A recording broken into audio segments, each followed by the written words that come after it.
안녕하세요. 선한 로로쌤입니다. 자, 2022년 6월 15일 수요일 주황방송 시작하도록 하겠습니다. 자, 먼저 공지사항 올려드리겠습니다. 저희 커뮤니티 게시판에 오시면 모든 공지 확인하실 수 있습니다. 자, 6월 제2의 월급통장 6기 회원 모집 시작합니다. 자, 지난달부터 시장 변동성이 강화되고 있다 말씀드렸습니다. 자, 지난주 미국 CPI 쇼크로 글로벌 증시 불안감 또 높이고 있죠. 자, FMC 금리 정책으로는 이 인플레이션이 해결 안 되는 상황이라는 겁니다. 자, 그래서 오늘 이제 내일 새벽이죠. 3시에 금리는 발표될 텐데 빅스텝이던 자이언트 스텝이던 이걸로는 해결이 안 된다라는 겁니다. 그래서 미국은 대중 관세 인하로 물가를 안정시킨다는 전략 취하고 있습니다. 그래서 이러한 미국의 시도로 안정화가 되면 이는 절호의 찬스가 됩니다. 자, 6기 회원 모집 기다려주시는 분들 감사드립니다. 자, 이번에 위기를 기회로 바꾸실 분들 아래 하단에 있는 링크로 클릭해서 상담 신청하시면 됩니다. 자, 본론으로 들어가서 다우지수입니다. 다우지수는 하방 경직을 일부는 만들고 있습니다. 뭐 그렇다고 뭐 완벽하게 여기가 저점이냐라는 부분에 대해서는 아직까지는 뭐 살짝 흔들기는 나올 수 있다. 말씀을 드렸어요. 자, 이번 주에 남은 기간 동안에는 이제 뭐 상하방 변동성은 있겠지만 거의 뭐 횡보하는 수준이 될 거다. 내리면 오르고 오르면 내리고 이렇게 될 가능성이 높다라고 말씀드렸습니다. 그래서 참고하시면 될 것 같아요. 그래서 어제 종가 기준으로 해서 횡보할 가능성이 높다 말씀드렸는데 다우지수도 여기서 횡보할 가능성이 있다. 위로도 조금 올라갈 수 있고 아래로 좀 내려갈 수도 있는데 어떻게든 이번 주에는 횡보 정도 수준으로 마감될 가능성이 높다라고 말씀드렸습니다. 자, 다시 말씀드리지만 0.5% 빅스텝 이거는 기존 입장이죠. 근데 CPI 발표 후에 0.75%포인트 인상하는 이 자이언트 스텝 얘기가 나왔죠. 이쪽에 뭐 93%나 된다라고 하면서 얘기를 하는데 근데 생각해보세요. 이 금리 정책의 결정은 누가 해요? 연준위원들이 합니다. 아무리 여기서 얘기를 해봤자 JP모건에서는 1%까지도 얘기 나왔죠. 뭐 빅1이라고 합니다. 빅1까지 나왔어요. 자이언트 스텝을 넘어 빅1까지 나왔어요. 근데 이거 결정을 누가 해요? JP모건에서 합니까? 골드만삭스에서 하나요? 아니요. 이거는 FOMC에서 하는 겁니다. 그러니까 0.5%랑 0.75 어디가 나오든 사실 갑론을박이 될 거예요. 그리고 이 안에서도 굉장히 고민을 많이 할 겁니다. 자, 0.75 지난달만 해도 안 한다라고 했었죠. 제롬 파월 의장이. 거기다가 최근에도 0.75 자이언트 스텝 가게 되면은 우리가 미리 예고하겠다. 깜빡이 키겠다라고 얘기했는데 7호를 인상하면은 급발진이 나오는 거예요. 1%도 말도 안 되는 거고요. 이거는 말이 안 되는 거고 지금 상황에서는. 원하는 사람이 있다고 해도 뭐 블라드 총리다 뭐 원하는 사람이 매파적인 의견이 있다고 해도 가능성은 낮다는 거죠. 네. 그럼 0.75가 돼도 곤란한 거고 0.5면은 에게 0.5씩에서 소용도 없는 것 같은데 되겠어? 라고 할 수 있는데 여기에 추가적으로 아까도 말씀드렸지만 조 바이든 대통령 대중 관세 인하를 이달 중에 발표할 가능성이 있습니다. 본인은 그렇게 의지를 표명하고 있어요. 이번 달. 그래서 이게 인플레이션을 바이든이 대처를 똑바로 안 했다라고 해서 바이든플레이션이라고 합니다. 그래서 바이든플레이션에 대한 책임론에 의해서 지금 최근에 뭐 지지율도 뭐 급락한 상황이기 때문에 이거를 좀 역전해보고자 이제 뭐 중간선거 얼마 안 남았죠. 그래서 이런 부분에 대해서 금리 정책만으로 안 되니까 이게 공급망의 문제이기 때문에 금리 정책만으로 안 되니까 그러면은 중국의 관세를 내리면은 물가는 이건 직접적인 거죠. 당연히 내려가는 게 정상입니다. 그렇게 해서 조금이라도 안정을 시켜보겠다라는 거예요. 이해되시죠? 철강하고 알루미늄 같은 쪽은 뭐 제외될 가능성이 높다라고 하니까 참고하시면 될 것 같습니다. 자, 그리고 뭐 나스닥 같은 경우는 강보합이었는데 오늘 우리 시장을 보면 이것만 해도 강보합만 해도 부럽죠. 횡보한 것만 해도. 자, 오늘까지도 약세 흐름이 나왔습니다. 어제 절반의 성공이다라고 말씀을 드렸는데 수급 동향이 밀린 거에 비해선 양호하다. 그래서 완벽한 수급은 아닌데 이제 선물 매수나 이런 부분이 좀 부족한데 이제 풋옵션도 매도가 많이 나왔었다라고 말씀드렸죠. 자, 그래서 절반의 성공이다. 라고 말씀을 드렸었는데 오늘 추가적으로 풋옵션 청산이 나온 거는 그러니까 어제 종가에 기관이 뺏어갔던 풋옵션 매도 포지션을 외국인이 다시 구축을 했습니다. 그리고 나서 콜옵션 매도는 크게 쌓지 않았고요. 그리고 선물 매도도 크게 쌓지 않았습니다. 그렇다 하면은 오늘 목적은 뭐예요? 지수 밀어놓고 풋옵션 청산하는 게 목적이었다. 주식 매도는요. 주식은 어떻게 매수를 합니까? 1290원. 이거 어떻게 1290원인데 매수하라고 어떻게 얘기합니까? 1290원대잖아요, 지금. 그래서 환율도 지난번에 한번 말씀드렸죠. 환율은 어떻게 된다? 1290원대 이렇게 한번 올라올 텐데 지난번에도 구두 개입 살짝은 했는데 지난번에도 구두 개입 살짝은 했는데 여기 중요하다. 왜? 지금 모양을 여기 고점 찍고 한번 반등 나오는 건 당연한데 21선 요거 맞고 이렇게 흐지부지 되다 밀렸어야 되는데 이렇게 밀려 내려와야 안정이 되는데 이거 21선을 다시 재돌파했다. 그럼 여기서 관건이 이중천장을 만드는 모양을 만들어야 된다. 여기 돌파 시도가 나와서 이중천장이다 아니면 조금 더 올라가서 1300원 돌파하면은 다시 한번 뭐 금융당국에서 개입을 하던지 해서 눌러가지고 뭐 헤드앤숄더를 만들던 고점 징후를 만들어야 된다라고 말씀을 드렸어요. 그래서 뭐 이 당시에도 이미 말씀을 드렸어요. 이거 그러면은 뭐 1290원대 뭐 1300원 여기에 다시 한번 도전을 할 수 있다. 말씀을 드렸죠. 그대로예요. 이때도 말씀드리고 이때도 말씀드렸잖아요. 환율이 이런 상황이니까 주식을 매수할 수는 없다. 오히려 뭐 조단위로 매도 안 한 것만 해도 다행이다라고 말씀드렸어요. 그래서 이 정도까지 뭐 체크하시면 되고 그래서 우리나라가 유독 약세를 보였어요. 다른 글로벌 증시 또 보여드리면은 미국만 저 정도 양호한 게 아니라 일본 밀렸지만 1%죠. 자, 항생지수 올랐죠. 중화권은 나쁘지 않았어요, 오늘. 상해 같은 경우도 0.5 올랐죠. 중국은 뭐 재봉센이 어쩌니 해도 부양책 나오니까 이렇게 오르고 있어요. 자, 대만도 오늘 그냥 약보합으로 마감했죠. 이런 상황이에요. 밀려봐야 일본인데 일본도 위쪽에 있는 거고 우리나라만 지금 이러니까 그 우리나라 개인 투자분들이 속 터진다고 하는 겁니다. 저점 뭐 이탈해가지고 내려가고 있죠. 뭐 일본 같은 경우야 뭐 인플레이션이 오면은 뭐 좋죠. 그동안 물가가 너무 다운돼 있어서 문제가 돼 있었는데 일본 같은 경우는 물가가 올라오면 오히려 좋은 개념이고 자 우리나라 같은 경우는 좀 억울한 감이 있는데 자 이렇게 좀 억울하다 싶을 정도로 의도적으로 우리나라만 밀어내렸죠. 요거 파생동향 영향력이 있는 건데 그렇다라는 것은 이런 의도적인 하락 같은 경우는 추후에 정상화가 된다라고 말씀드렸어요. 내일 바로 되느냐? 아니요. 뭐 만기일 이슈도 아니고 1, 2주 정도 걸립니다. 1, 2주 정도 걸쳐서 정상화 된다. 그래서 어제 종가 기준으로 해서 횡보할 거다. 이렇게 상하파동은 있어도 횡보할 가능성이 높다라고 말씀드렸는데 내려와도 뭐 주후반 쪽에 이렇게 살짝 올라와 주면 또 나쁘지는 않겠죠.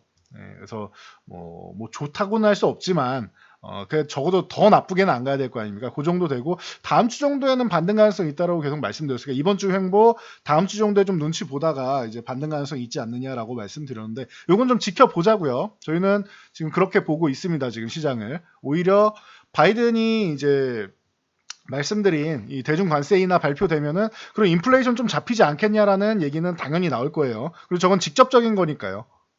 보시면 되고요. 자, 뭐 삼성전자 비롯해서 전체적으로 뭐 다 이렇습니다. 삼성전자 이제 5만 전자도 얼마 안 남았네요. 자, 오늘 카카오 같은 경우가 밀려 내려왔는데 이제 카카오 모빌리티를 매각한다라고 하니까 그동안은 쪼개기 상장하는 거 아니냐라고 해서 많이 혼나고 많이 욕을 먹었는데 그쵸? 이번에는 야 이번 쪽에서 이제 매각해서 돈 받고 팔기까지 하냐라는 얘기가 나오죠. 그래서 뭐 부풀려 매각하는 부분에 대해서 뭐 비난, 뭐 어쨌든 계속 비난을 받고 있습니다. 그래서 이제 작년에 이제 단두대에 정권에서 단두대에 세운 것 자체가 이제 카카오에 이제 많은 비난의 화살이 가도록 만든 것 같습니다. 그렇다고 해서 카카오 같은 경우가 해외에서 성공을 거둘 것이냐라는 부분에 대해서는 물음표인 거죠. 차라리 네이버 같은 경우야 라인이 동남아랑 일본에서 워낙 점유율이 높기 때문에 가능성 충분히 높다 할 수 있는데 카카오는 아직 물음표죠. 미지의 세계인 거죠. 해외 쪽은. 그러다 보니까 카카오에 대한 의구심은 더 커져만 가고 무엇을 해도 욕을 먹고 있는 겁니다. 모빌리티 같은 경우 이제 매각하니까 또 이게 이슈가 되고 있다라는 거 참고하시면 될 것 같아요. 자, 그리고 WHO에서 이제 원숭이 두창 비상사태 선포 검토를 한다라고 합니다. 그래서 긴급 소집할 가능성이 있지 않냐라고 하는데, 뭐 그래서 뭐 HK 이노엠부터 시작해서 미코바이오메드, 녹시자 MS 이런 종목들이 뭐 그냥 테마성으로 좀 움직였습니다. 이렇게 생각하시면 될 것 같아요. 이것도 계속 전염이 되고 하면 당연히 불편하고 심각하죠. 그런데 코로나처럼 사망자가 그렇게 크게 속출하는 게 아니면은 그 정도로 뭐 심각해지진 않습니다. 이게 아무리 심각해도 코로나처럼 사망자가 많이 나오지 않으면은 그 정도는 아니다라고 보시면 될 것 같아요. 이것도 문제는 되지만 심각성의 차이가 있다. 적어도 목숨이 왔다 갔다 하느냐에 대해서는 차이가 있다 보시면 되고요. 인플레이션 강화된다라고 얘기 나오니까 인플레이션 하면 기본적으로 식량주 보시면 됩니다. 그래서 뭐 신송홀딩스, 샘표, 한일사료 이런 종목들 또 움직였고요. 자, 하이브 오늘의 핵심 중 하나예요. 오늘 우리나라가 밀린 이유 중 하나가 투심의 악화가 또 커져 있어서 그런데 그 악화된 투심의 또 한 축을 담당하는 게 하이브였습니다.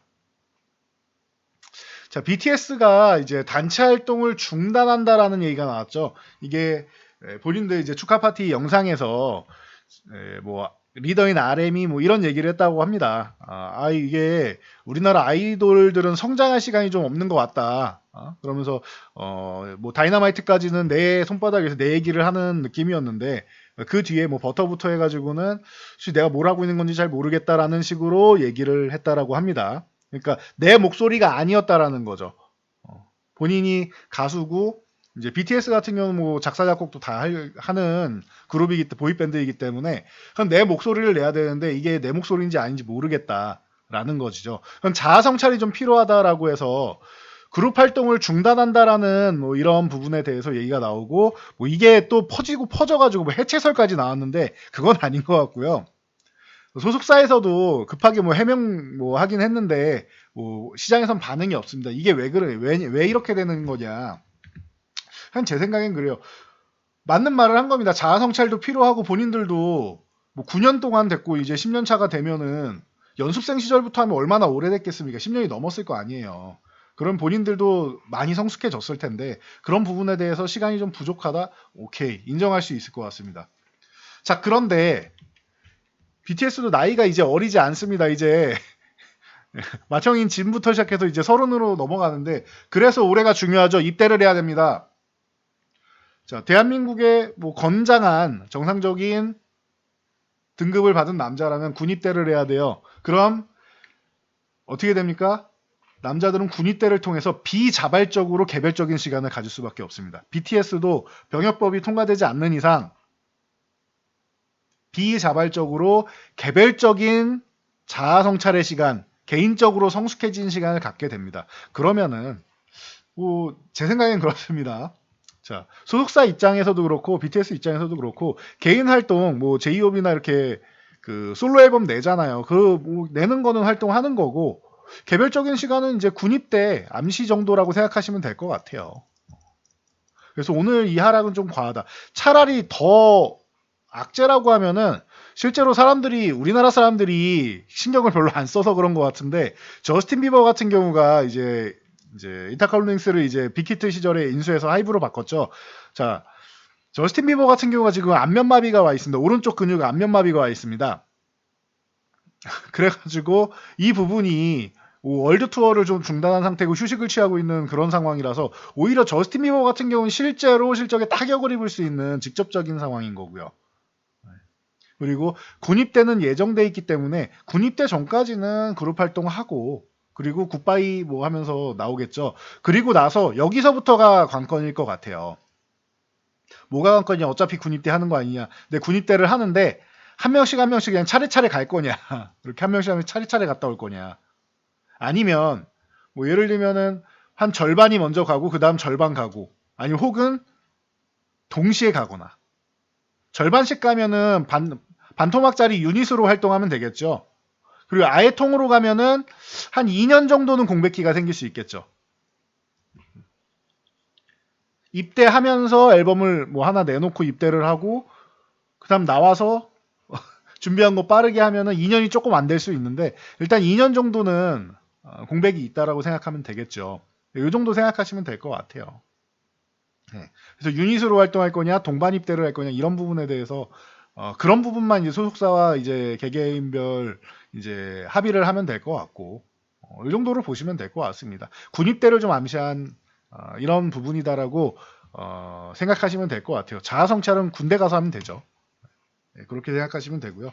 네, 좀 안타까운 것 같습니다. 저 정도 되는 그룹이면은 사실 군대 가는 것보다는 그냥 활동하는 게 지금 한창 때 활동하는 게 더 좀 이득이 될 수 있는데 스포츠 스타들도 그렇고 이렇게 연예계 스타들도 그렇고 그런 부분에서는 참 서로 입장 차이가 좀 있는 것 같아요. 그렇다고 뭐 제가 이 법에 대해서 뭐라고 논할 뭐 상황은 아니니까 그 정도로 여러분들이 판단하고 생각하시면 될 것 같습니다. 그래서 오늘 투심을 직접적으로 하락시킨 악화시킨 요인 중 큰 요인 중 하나가 이 BTS 이 하이브 얘기였다 생각하시면 될 것 같습니다.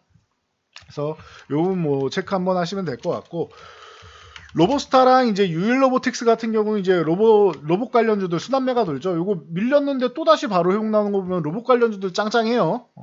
유일로보틱스 같은 경우도 제가 요거 횡보할 때 요게 한번 움직여줄 만한데라고 말씀드렸는데 월요일 날뭐 CPI 기준으로 해서 급락이 나왔죠. 그런데 급락 나온 거를 바로 회복했습니다. 이틀 만에. 로봇주가 이 정도로 이제 강하고 짱짱하다라는 겁니다. 그러면 대장이었던 휴림로봇 같은 경우도 뭐 가능성은 있겠죠. 아직 뭐 제대로 움직였다고 할 수는 없는데 어제 4,000원구에서 반등 한번 나오고 오늘 살짝 쉬고 이렇게 보시면 될 것 같아요. 그래서 뭐 전체적으로 좀 로봇 관련주는 좀 탄탄하게 버텨준다 보시면 되고요. 뭐 파워로직스나 MPC나 뭐 영화테크 같은 경우 이쪽도 폐배터리 쪽도 생각보다 잘 버텼어요. 특히 MPC가 잘 버텼으니까 이쪽을 잘 보시고요.